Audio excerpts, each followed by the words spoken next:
My name is Dr. Irene Mamsha. I'm the General Manager of Impala Medical Services in the Rustenburg operations of Impala Mine. Our basic approach to employees that are returning is that employees that are coming from our labor sending areas, which is the Eastern Cape, KwaZulu-Natal, and there are other areas like Vryburg and Kuruman, which are covered by Dept. Dept is an organization that basically assists us with monitoring our employees when they are debilitated with a particular disease. At this moment in time, we have contracted Dept to assist us from the labor sending areas with screening of employees for COVID-19. The initial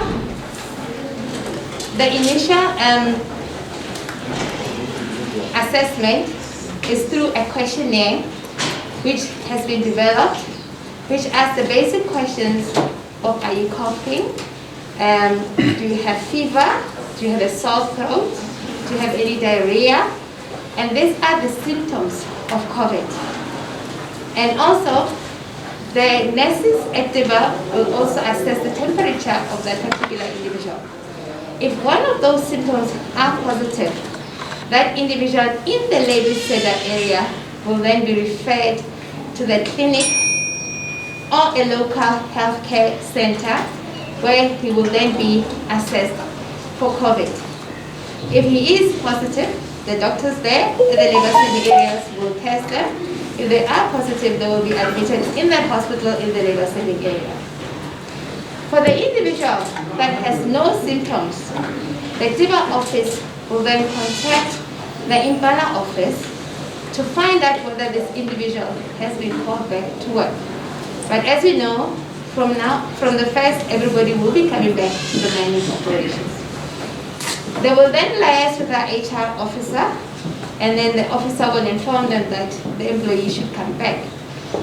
What the mine has done through HR is that they have organized transport for these individuals to be fetched from the labor sending areas. Once the individual has been assessed fit, the individual will then be brought through to Rustenburg, to the Rustenburg operations. This individual will then proceed and will go directly to the shafts. Now, for the individuals that come from these areas that we call hotspots area, these areas where there is a high amount of patients or people under investigation for COVID, and those that are tested positive for COVID, they will then be directed to the hospital directly, where they will then be tested. And once they are tested, they will be quarantined for about 3 days while they are waiting their results. The other people in the Northwest region that come through to work will be assessed at the shaft. They will be screened initially before they enter the shaft. If one of them is found to have a high temperature, they will be placed in an isolation facility, where in the isolation facility, the individual will be given a mask and also they will be given gloves for that period of time. The nurse in the isolation facility at the shaft with the patient will contact the hospital and inform the hospital of this particular individual who has to be fetched and brought to the hospital. That individual will be fetched from the shaft by our EMS team, who have been trained about COVID and who know that they have to don their PPE. They will then proceed and fetch the individual from the shaft. The individual will be brought back to the hospital, and the doctor will assess the individual. And if the individual shows all the relevant signs of COVID, that particular individual will have a nasopharyngeal COVID test that will be performed by the doctor, and then that individual will be then quarantined. Or if that individual has some symptoms, severe symptoms, and they're actually having fever and severe diarrhea, they will then be quarantined in the hospital. Now let me go back and explain. We have isolation and quarantine facilities.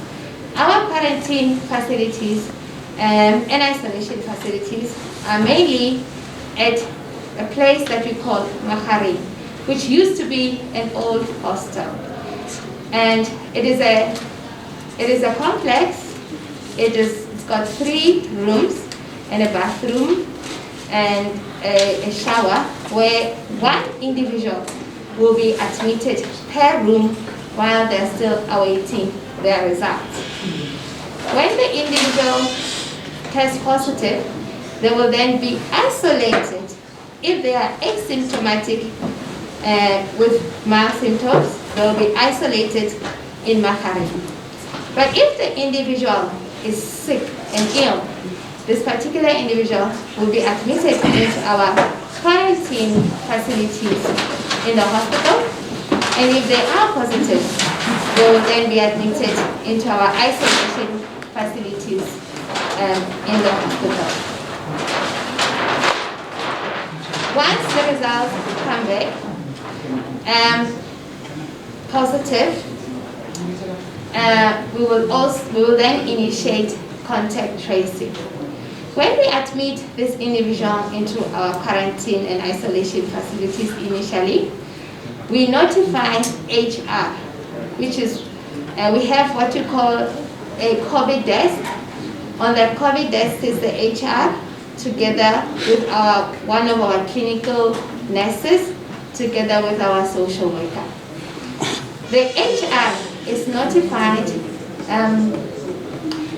because the minute we admit a person under investigation, the HR has to go and identify if that person was at work, the gang, or the cluster in which that individual was working with.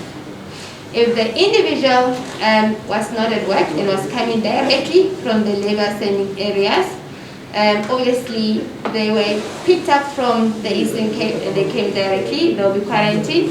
So we will then notify the Department of Health of that individual, and contact tracing will be done in the labor sending areas. If the individual is from the Northwest Province and is found to be positive, we will also notify the Department of Health together with the NICD that the result is positive. We will move and do community contact tracing. Contact tracing will be done in the communities together with HR and together with the Department of Health. The contacts of that individual who are employees of the mine will then be brought back into Maharing for quarantine. They will be tested initially and quarantined in Maharing. Remember, the contact of a positive COVID patient are quarantined for 14 days because the initial contact with us is day 1, and we have to assess if that particular contact does not develop any COVID symptoms, of which the incubation period of COVID is 5 to 7.4 days. On the 7th day, that contact will then be retested to assess whether are they positive or negative. If they are positive, they will then be admitted into our isolation facilities. If they are negative, they will then be discharged home with a sick note. They will go home and they will come back after 3 days. They will be assessed by the doctor to assess whether are they fit to go back to duty. The doctor will then also refer this individual to our occupational medical practitioner, who will do the final judgment that this individual is fit to resume with his duties. I hope I covered all. I don't know whether my colleagues would want to assist me. We will assist you on the question. Thank you. Over to you, Lucy. Okay. Thank you very much, people of the media, and thank you very much to Impala for hosting mean? It's part of the general program we're doing of visiting companies that are recalling workers back to work. The visits are meant to check whether their workplaces are COVID-19 compliant readiness done. A visit in Impala, of course, has given us a new experience. What we have been presented with, of course, we are happy with. Our general surrounding visits in areas where they are doing the work, we are happy too. Now, Impala on our side, it's compliant. Remember, this is a 50% recall of workers, 50%. But by next week, it's going to be 100%. Now, you must guess how many is 50% of Impala? It's 21,500. That's 50% of Impala, 21,000. It means 100% will go to around 42,000. That's what it means. But in actual fact, if they're doing well with 21,000, it means they can still cope with 42,000. They are not of a disarrayed company in terms of handling this matter. Of course, what makes them particularly have an advantage, I told you, is that unlike other companies, it is the health services that is responsible in ensuring that anyone who's recalled, it's cleared. It's unlike calling workers and say, come back to work. And all of them, the start of screening, it's starting when they are going to work. Here, it's like they are called, screened, cleared, then later it's a route to work, which is different. Which in actual fact would have to encourage all of those in the province who are bringing back workers to follow the same approach. We will have to call for the Department of Mineral Resources, Mineral Council, and individual mining companies to ensure that they do two-pronged approaches. One, whenever they recall, and the recalled workers are from an area categorized as high risk. And categorization is the Department of Health nationally and Command Council. When an area is categorized as high risk and there's a recall of workers from that area, the first thing that must be done is that those workers must be screened and tested at Dept where they are first. So that people who are to board a bus to Northwest as a workplace because they are recalled, it's screened people, it's tested people. That's the first one we are going to suggest with it. The second one is that on arrival, the same must be done. Screening, identification of symptoms, testing. Anyone who is from a high-risk area as categorized by the Command Council, Cabinet, and the National Department of Health must have quarantine first before cleared to go to work. When I was speaking with them, I said to them, Northwest itself, it's a high-risk area. We should now stop thinking that everybody coming outside is a problem. Because we have our own infections, including community infections, from our own, so we must strengthen that. The second issue that we think that we must then do is to ensure that with effect from next week, the Department of Health Northwest must then decentralize its response teams to be ward-based. Because the problem with lockdown level 3 is going to give us a very serious challenge on the number of people that are going to be out. Remember, most of the people never behaved even at level 5, though it was a high level of strictness. Level 3 is going to give us a problem on the number of people out in the streets, a number of people out in towns, a number of people congested in workplaces. The president said 8 million is coming back.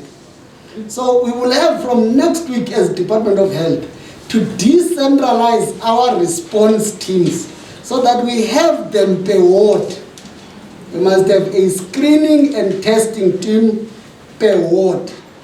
That team must have a nurse leading it, so that we make this element of community screening and community testing a real life on daily basis in each ward, so that there's nobody who says we've never seen a person who's screening, we've never seen a person who is testing. From next week, as a basis to counter on the number of the people that are going to have, let's also make a call to our people. Everyone in community, in workplaces, and anywhere in society, let our people answer the screening questions honestly.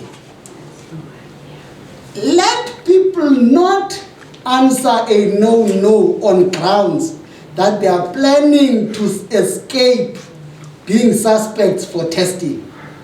In actual fact, what we must learn from Impala 2 is that in their notices and letters given to workers, it's even said to them, should you be found later that you had not answered honestly, you may then face a disciplinary action. In this instance, people coming to screen must say honestly, and they must disclose properly wherever they have been.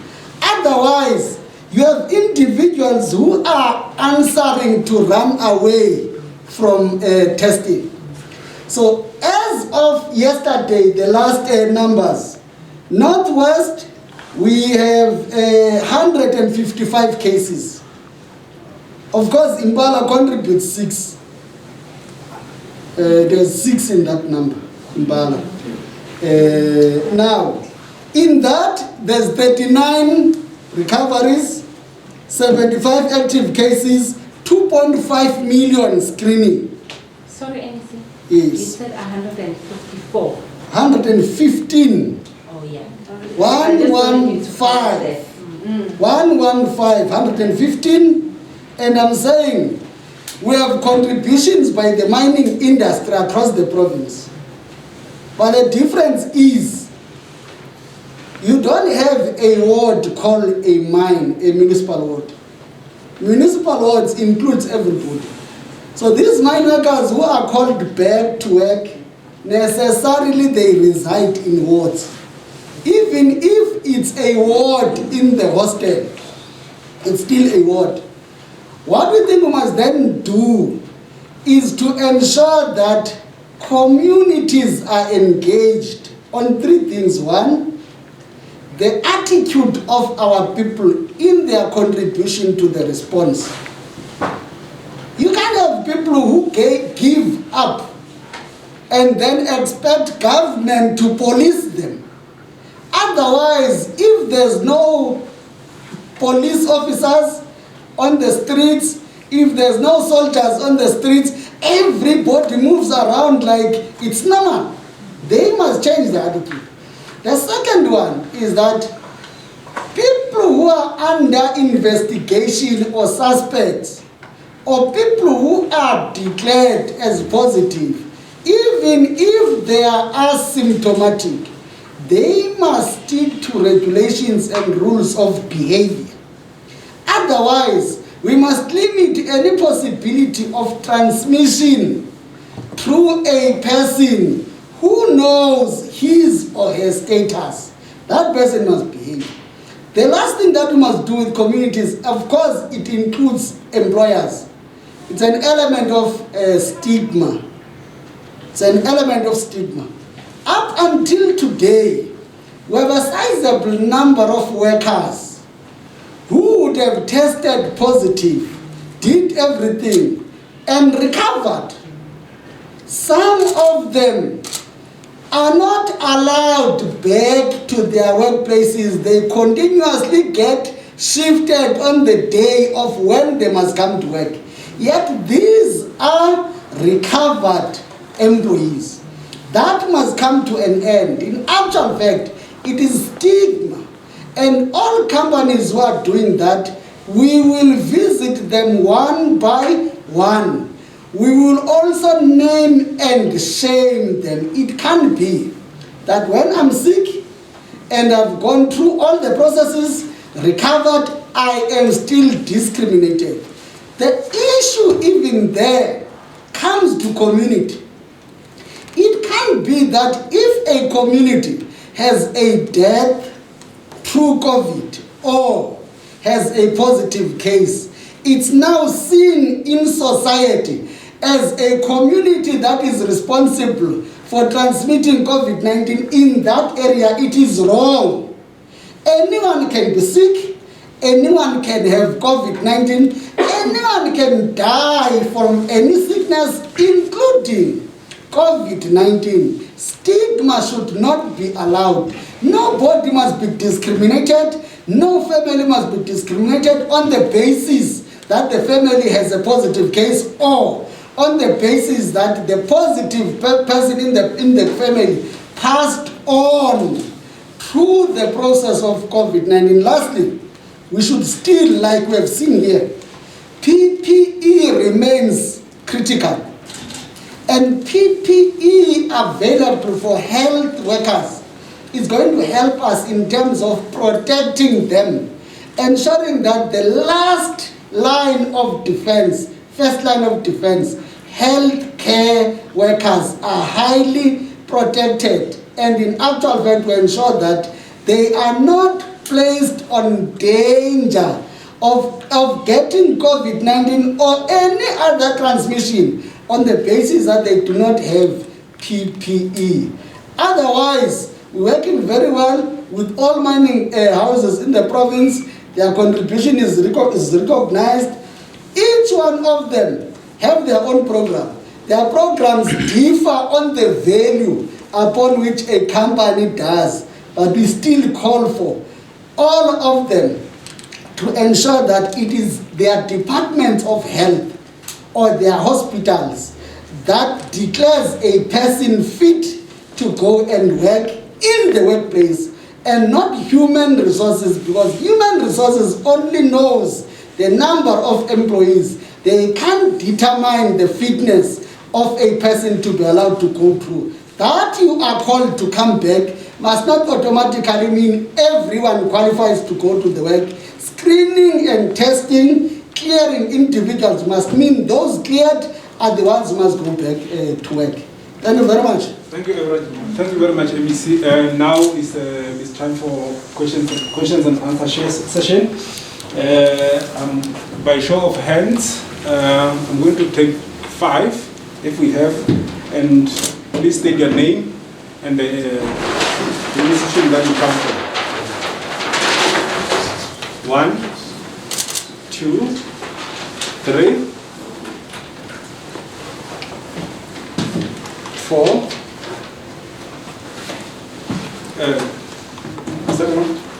Thank you very much. I'm Zelon Maina from SABC News. I would like to ask the mine that on the 12 cases that have been reported in the province in different mines, for this mine, how many employees have been tested positive?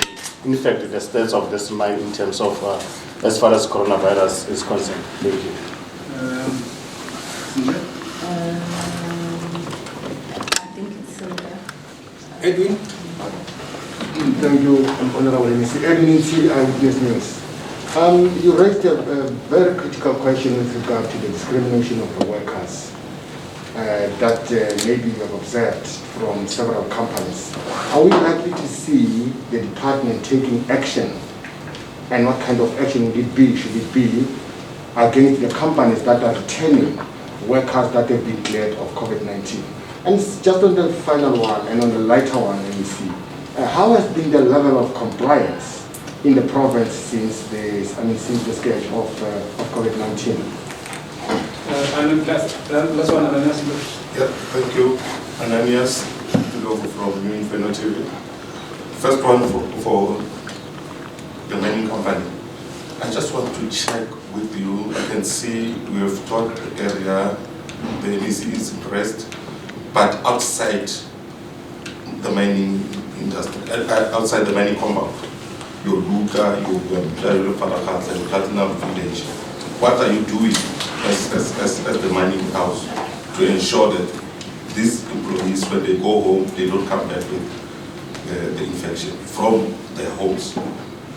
And again, to the MEC, we are over 100 in the Northwest. As the department, are you worried? Thank you. Dr. Mamba? Yes. We have tested 638 employees. Of those, 6 of them have tested positive for COVID-19.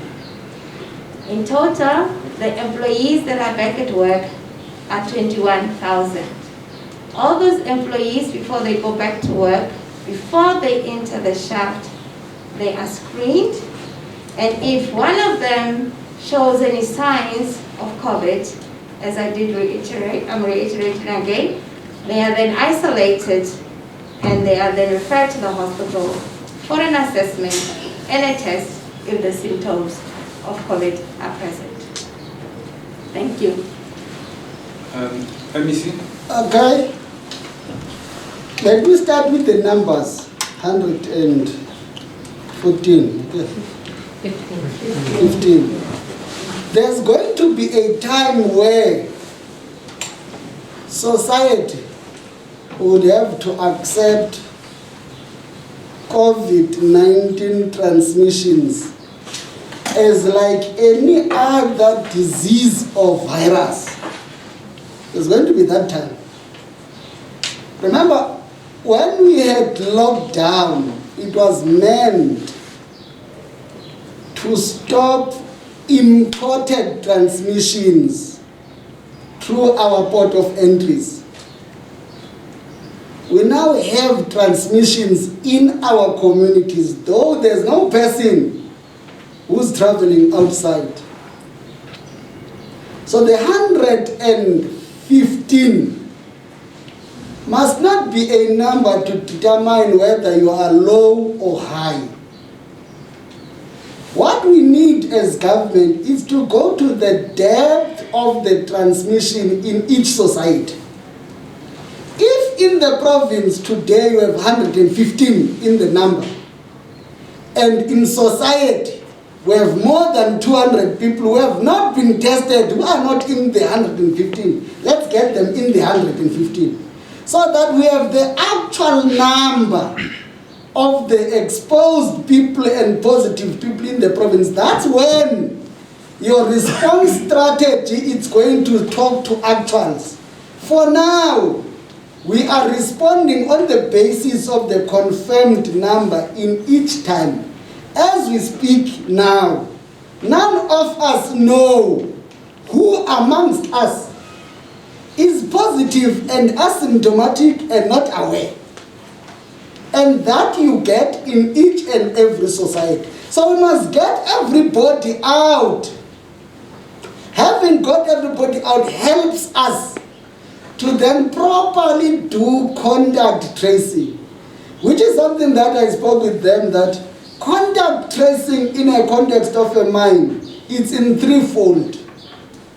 You have contacts of the workplace, you have contacts of the surrounding community, you have contacts of the labor sending. Because this person who last week was called to come back to work and on arrival tested positive, it means the person might have not got it on the road. The person might have got it back home where he was. This is one element that deals with attitudes. When the president declared a lockdown, mine workers left before 12 o'clock of the declaration. And all of them were leaving to go to their original areas, which then became a problem that companies may not know what are their behaviors where they are. So to answer your question, 115 is the number that was pronounced yesterday. If that's the only exposure we have in the province, it's fine.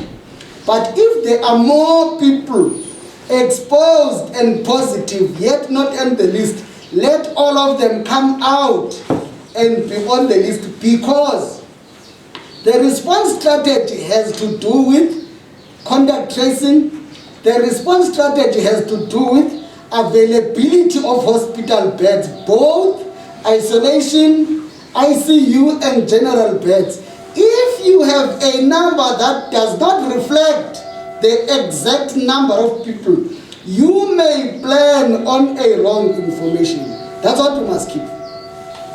On the issue that you must then check, it's monitoring of the movement of everyone in the 115 and knowing the status on each day of every one of the 115, so that post 14 days, anyone who is still positive yet asymptomatic, we take a decision on where that person must be, because releasing that person back uncontrolled to society may then create problems even beyond that. But critically, monitoring them also gives you contribution to their later recovery, because they are under control, monitored on daily basis. Now, the next question that says companies not complying. There's Department of Labor, there's Department of Mineral Resources, there's Department of Health. Anyone who is not compliant on COVID-19 health response has to be dealt with by the Department of Health. If you are not compliant on COVID-19 health response, screening and testing, and handling people who have been tested and contacts, then the Department of Health must say to you, no. Company compliance, if you are a mine, there's Department of Mineral Resources. There's also Department of Labor. So we're dealing with many compliances in this instance. So compliance of the workplace is critical in all the three fraternities of government. Now, the issue that we're also dealing with, it's companies, most of them the ones we've visited, and most of them the ones that have tested cases. You find that the company complies with general compliance before testing. And in most instances, some companies are found wanting when they've done testing. And this was the experience in Harmony Gold. In both Cal Gold in Sitlagole and in Matlosana, in the same company. You get them presenting well and you are okay. But immediately they have a person tested, and that now they must deal with the fact that they have a case going forward. They've been found wanting on that element. That's why in each time we visit a company, we check including compliance post-testing, quarantine, contact tracing. With this one, I've been with you in all these stages. Contacts, quarantine, post-testing. They are complying on that. But what we want to be sure of is that there's no company in the province that calls people to come to resume work, and it has no capacity to respond properly and manage them. This is why we are doing compliance checks throughout the province. It's meant to stop them and say, start afresh, because you are not compliant from bringing people here. This element that I'm saying now, we must from next week say, from today request Mineral Council, mining, DMR and mining companies is that it's going to help even them to avoid transporting from afar people who are necessarily positive and only to transport them for quarantine in the mine. They should be checked by Dept back where they are. If they are detected, they must not come to this side. Let them be quarantined where they are with the company responsibility. The only time they come this side, they must have been declared clean and clear. In the process of Dept, there's Dept in each town where it has a labor sending community. There's always Dept. When you are now dealing with the province, like they say, people from Northwest are internal people, we told them that in actual fact, people from Bujanala are not clean internal people. It's an epicenter in the province. People from KK are not clean internal people. It's an epicenter in the province. In their epicenter and everybody's epicenter description, it must include Dr. Kenneth Kaunda in Northwest and include Bujanala in Northwest, so that companies don't harbor an assumption that only someone from Umtata or someone from Kristani because the president said so, or someone from Ilembe because the president said so, someone from Dr. Kenneth Kaunda and someone from Bujanala must be treated equally like someone from Kristani and Ilembe, because this is where we have people in numbers who are positive. In actual fact, people can say Bujanala with more than 51. Reality is positive cases between Bujanala and Dr. Kenneth Kaunda are equal. So Bujanala is 51. Majority of them have recovered. 30 of them are positive, active cases. In KK, it's smaller number, it's 40. But 30, it's active cases. So in this instance, we must expand the expression of a risky area. Someone might be coming internally here, but that area where the person comes from might have been an area exposed in the province. So we must deal with everyone. Here, we are only going to be saved by attitude of South Africans. South Africans can't expect a government to be their policeman on their health. South Africans must take responsibility over their health decisions, over their exposures on health. They can't be expecting government to impose a rule that say you're not going to get out. They must take responsibility of when they get out. They must take responsibility of where they go. They must be sure wherever they go, they are not exposed first as individuals. When they are exposed, government is going to come up with resolutions. Fine. Thank you very much. Any further question? Edwin, Sebulon? Okay, this is going to be the last two questions because MEC has an engagement in breadth. Edwin? Let me see. There's a notion that the numbers that we are getting out there are delayed numbers. You have just told us about the 115 numbers. Can you expect the worst? And secondly, how many beds have you availed so far for COVID-19?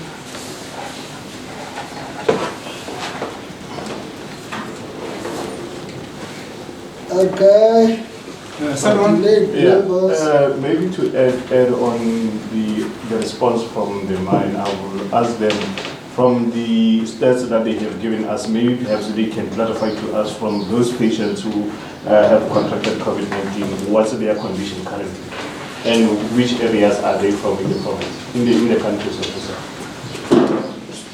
Perhaps I should, before the MEC, just because our answer will be a short one, the 6 cases that we have, we've got 5 of them are from, sorry, one of them is from Gauteng, and then 4 is from the Eastern Cape. And their condition is, all of them, they're not ill at all. Their symptoms are very mild. I mean, occasionally you have one of them with a fever, but they are not sickly people. And their general condition is that they are healthy people. I mean, they are mine workers, they are fit and healthy, and then we are expecting them to make a full recovery.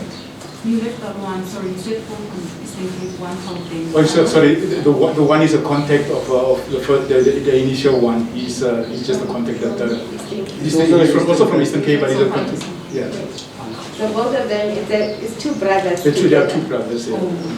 So how many are quarantined? All of them are quarantined. All of them are in isolation, actually, not quarantine. Isolation. No, not the 6. I mean, because others were. There's 6 people in isolation. Yes. Not those ones. Yeah, and then we got 56 in quarantine. Yeah. Okay, the numbers being delayed. It is on the basis, not delayed. Let's not make it like it's deliberately delayed. It is when were you tested and when were your results out. People who say it's delayed, they necessarily want to bastardize the fact that I may have been tested last week and only this week my name is in. It's because of the backlog in the facilities that are testing, both private and government. We do have a backlog on testing facilities. That's the only delay we have. The issue on the beds, first, we have taken a decision that we are going to increase capacity in 6 hospitals. We're increasing capacity of ICU beds, high care beds, isolation beds, and general beds. And in the process, we have beds both from public sector and beds both from private sector. Like we are in a mine hospital, they have beds. Now in the province for ICU beds, combined from private and public, we have 171 beds. Now what it means is that if our 115 were to be candidates, all of them for ICU beds, they will still be covered. But you know, practically, you can't have 20 people and all of them are ICU cases. There we still have a number. High care beds combined, private and public, were 46. This is minimum. Because this is a level below an ICU. This is minimal. That's why we are increasing in public sector to make availability. Isolation beds, at least we are doing well, it's 519. Both public and private, 519. Hospital beds general we have 6,716. 6,716. And then ventilators, we have 130, both combined. That's not all, because we have a responsibility to now have a field hospital, which must have 500 beds necessarily. We're already there because we already have a place that is going to give us 150 beds for a field hospital. Then we increase these ones. Then later, we, like I'm saying, that we must now have teams in each ward, better management, led by a nurse, so that we then confine people to their ward. When they want to understand COVID-19 in their ward, there's a screening and testing team, then that team refers, so that we then make it part of lockdown level 3, direct monitoring in each ward. Otherwise, our people, ourselves, who want government to police them on their health, are still going to give us a problem in terms of going to shopping malls en masse, and in terms of going in towns en masse, And in terms of these ones who in townships make it as if it's normal, now we must ensure that they are properly monitored but properly conscientized. Thank you very much. We have